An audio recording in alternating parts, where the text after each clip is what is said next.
Hello tout le monde, j'espère que vous allez bien et bienvenue dans cette petite vidéo du vendredi. On parlait de Bitcoin, on va parler d'Ethereum, on va parler vite fait de Sol et honnêtement ça va être tout, je vais pas m'attarder sur autre chose, on peut parler vite fait de Elrond. Si on n'a pas un ban sur Elrond, ça risque d'être un peu sale et puis c'est tout. Donc on va commencer l'analyse de BTC sur la plateforme de notre cher sponsor PrimeXBT. Honnêtement, en hebdo, cette semaine, il s'est pas passé grand-chose, hein. On a fait vraiment... ouais, c'est quoi comme volatilité? On a fait des up et des down, 6%. Vraiment, vraiment pas grand-chose. Donc, pas grand-chose à dire sur BTC en hebdomadaire. Quand on regarde... Je vais effacer ça. Quand on regarde en daily, il s'est pas passé grand-chose non plus en fait en daily aussi. Et c'était très très difficile de trader ça en fait. Depuis lundi, en fait voilà, on est dans ce petit range. On a récupéré donc l'intérieur, on va regarder ça en 4 heures. Mais en fait en daily, on peut voir qu'on a quand même cette espèce de résistance oblique qu'il faut qu'on casse. Et en 4 heures, on a vraiment une, une compression au niveau des prix. Et quel que soit le mouvement qu'on va avoir, j'ai pas trop envie de le contre-trader. Alors j'ai cru pendant vraiment, il y a à peine une heure, je pensais véritablement qu'on allait chercher les 60K. Mais on peut voir qu'on a trouvé un peu de résistance et ça, c'est vraiment pas génial. En plus que la réaction qu'on a ici est véritablement pas top. On a eu un fake out ici, on essaye de taper, on essaye vraiment vraiment de casser à la hausse, mais on n'y arrive pas et là on a encore un rejet. Donc je suis vraiment pas fan de ce qui est en train de se passer sur BTC, ouais, on peut regarder, hein. Donc ça c'était vraiment le mouvement de la semaine, il s'est rien passé, on a une espèce de mini range de l'ordre de 4-5%. Et là ces derniers jours on a compressé, on était ces derniers jours sur ceci. Et là, on dirait que ça n'a pas l'air de vouloir. Donc, il n'y a pas une heure, on était ici et je me suis dit, bah oui, on va aller casser, on va aller chercher les 60 000.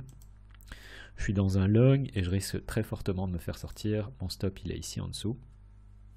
Donc, on va voir si je me fais sortir. Honnêtement, je vais peut-être être la liquidité qui va ensuite mener au push plus haut. Mais là, je considère que c'est vraiment, vraiment pas génial dans le sens où on est toujours au sein d'un range, mais dans le sens où on essaye plusieurs fois, on a un fake out ici on tente et on n'y arrive pas. Donc peut-être, enfin je sais pas, honnêtement, si on arrive à continuer comme ça, c'est peut-être encore le plus bullish. Et l'idée, ce sera encore de travailler encore et encore, cette résistance ici, pour casser et aller chercher les 60 000. Ce sera encore le mieux. Honnêtement, voilà, j'ai pas grand chose à dire en dehors de ça sur BTC. Une fois qu'on a ça, voilà, une fois qu'on a véritablement ceci qui est cassé, les 57,2, et qu'on a aussi cet oblique qui est cassé sur du 4 heures, on pourrait se dire, ok, on peut prendre un short, enfin un long avec plus d'aisance. Là, je suis en long, je vais me faire sortir. Je vais vraiment me faire sortir. Soit, c'est le jeu, c'est une fois qu'on a la cassure, se dire, ok, on peut prendre un long avec un stop beaucoup mieux défini, mais il va falloir vraiment attendre, tout simplement quoi, qu'on récupère ce niveau. Une fois qu'on a récupéré ce niveau, parce qu'on a tapé tellement de fois dedans, je pense qu'on peut prendre un long avec un stop ici au-dessous pour viser, bien sûr, dans un premier temps, ça, pour voir qu'on a tapé 3 fois dans la résistance, mais aller chercher les 60 000. J'ai pas grand chose à dire en dehors de ça, si ce n'est aller checker la plateforme PrimeXBT qui est notre sponsor. Vous pouvez trader autant les cryptos que le marché classique tout en gardant une exposition en crypto. Voilà, ça c'est fait, c'est rembitsé. Si on regarde, ce que j'ai dit au cours des vidéos précédentes, ça reste encore la même chose, hein. Une fois qu'on récupère les 60K, on peut aller chercher plus haut en espérant que... et tout en se disant que le plan de shorter les 63-64, il reste tout le temps d'actualité.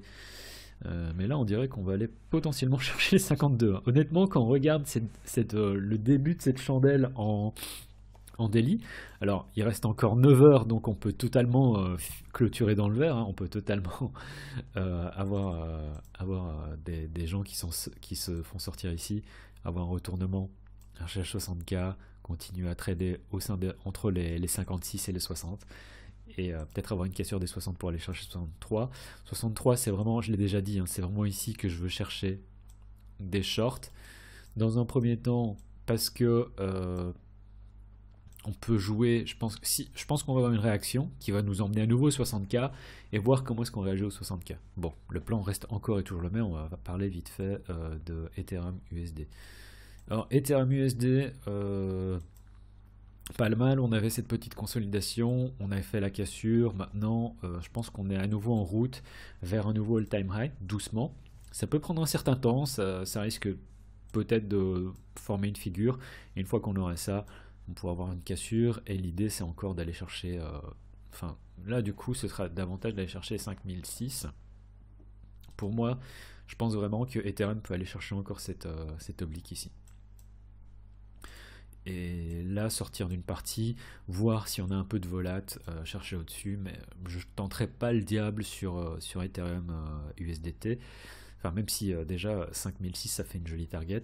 Parce qu'on pourrait aller vers une espèce de Ethereum BTC va à 0.1 en termes de valuation. Donc on continue à monter. Et c'est là où Ethereum, enfin où BTC est éventuellement à 60K, on monte à 6000 sur Ethereum. Mais si on a une retrace à 60, 63 et qu'on arrive à 0.1 sur Ethereum BTC, c'est véritablement là où je voudrais sortir du marché. Ouais, j'ai pas grand chose à dire en dehors de ça, hein. Ethereum se porte bien. Ethereum BTC, on a eu la cassure, on n'a pas encore de retrace. Et ce que je voudrais pas. Si maintenant on passe ici en dessous sur. Alors je sais que c'est un peu bordélique ici, mais si on repasse sous la résistance, donc qui maintenant fait office de support, si on repasse en dessous des, on va dire 0.76, 0.076, je sors de BTC. Je me pose pas de questions, je sors. En dehors de ça, Sol se porte pas mal. On est potentiellement parti pour faire un nouveau time high, mais je ferai attention parce que je pense que on peut dessiner un truc comme ça. Mais je ferai attention si on arrive à nouveau vers les 280, parce que là je pense qu'on est sur quelque chose, sur des niveaux qui sont assez dangereux, sur Sol. Et même, ouais, peut-être 300, allez, je sais pas. Mais si on vient taper l'oblique, honnêtement, pour moi c'est l'endroit où vous voulez sortir, parce que je m'attends vraiment à une retrace. Et une retrace qui pourrait être assez sévère aussi. Enfin sévère, on s'entend, 30%. Ce qui est plus ou moins normal sur les cryptos. Elrond, oulala, je sais pas s'il y a des gens qui ont acheté. Alors moi j'en ai parlé, c'était au breakout. J'ai fait le trade, ultime où j'ai acheté ici et je suis sorti. Je suis pas sorti là, mais je suis sorti ici vers 480.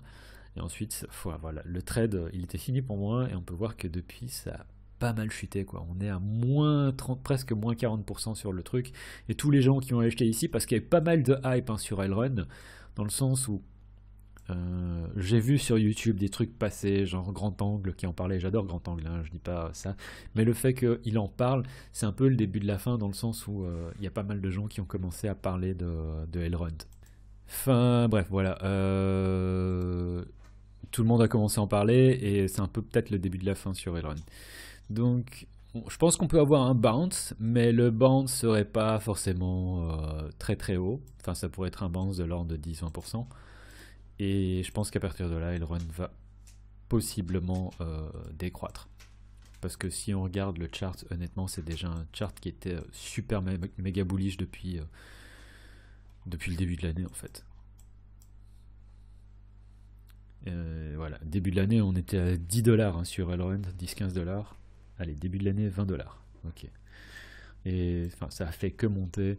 Donc, le fait qu'on ait une retrace, qu'on fasse un peu de surplace, ce serait totalement normal. Mais donc, ouais, j'ai pas grand chose à dire, hein, pour le moment. Pour reprendre vite fait, Solana, on peut faire une espèce de retrace avant de remonter. Ethereum, je pense que c'est également la même chose, où on va faire un peu de chop avant également de continuer. Et BTC, alors pour parler de choses un peu plus concrètes sur BTC, mon avis, C'est ce que j'avais dit la semaine, en fait, déjà dans la vidéo de lundi. Ça pourrait potentiellement vraiment se passer, dans le sens où on a eu cette consolidation et j'ai un peu oublié ce plan, mais c'est vrai que dans la vidéo de lundi, si vous regardez lundi, j'avais dit, à mon avis, ce qui pourrait se passer, c'est on vient chercher ici et on vient carrément, enfin on retape sur le support, vu qu'on a récupéré le support, et on vient carrément chercher dans la liquidité ici, où on va faire POF, et on récupère le niveau à nouveau, et c'est à partir de ce moment-là où vous voulez prendre un trade, davantage sur la cassure à nouveau, avec un stop bien défini pour aller chercher les 60 000.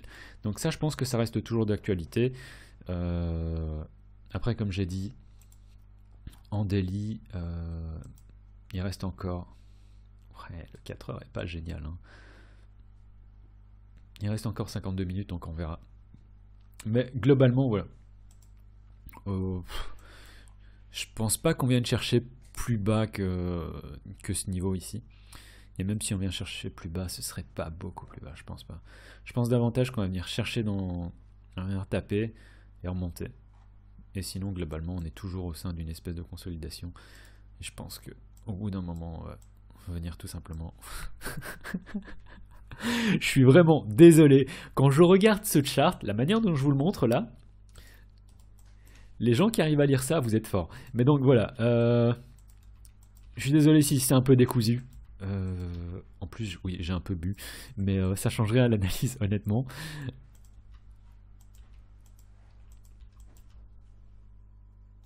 Qui dit que on a le support. Soit on a la cassure. Parce qu'on peut voir, on a ce support intermédiaire maintenant qui est formé.